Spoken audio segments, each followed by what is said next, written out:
పెట్టుబడులు ఒక పండుగ వాతావరణంలో జరుగుతున్నాయి. ఒక మాటలో చెప్పాలంటే ఒకప్పుడు బుల్లెట్, రాయల్ బుల్లెట్, అది మెజెస్టిక్ రైడ్ ఒకే తమిళనాడులో ఉండేవాడు. Yesterday we have cleared to get to Andhra Pradesh.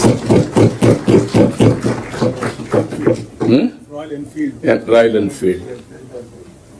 నేను చిన్నప్పుడు కూడా కాలేజీలో ఉన్నప్పుడు రాయల్ ఎన్ఫీల్డ్ ఎక్కితే అదొక ప్రైడ్, మెజెస్టిక్ వెహికల్.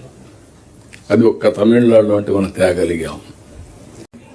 ప్రతి ఒక్కరు గుర్తుపెట్టుకోవాలి. ఈ ఆఫీసులో ఉంటే 3 రోజులు సెక్రటరీలు, 6 రోజులు హెచ్ఓడీలు, 8 రోజులు కలెక్టర్ ఫీల్డ్ విజిట్ ఉండాలి. ఇది మ్యాండేటరీ. ఎందుకంటున్నానంటే seeing is believe. Office tells you data. Wherever you are, that will give you data. Field tells you truth. వాస్తవం అనేది ప్రజల ఫీలింగ్. వాళ్ళు చూసినప్పుడే అర్థమవుతుంది తప్ప మీరు ఇక్కడ కూర్చొని ఫైల్ సంతకం పెట్టి డేటాను చూసి పనిచేస్తే మాత్రం కుదరదు. అది కరెక్ట్ కాదు.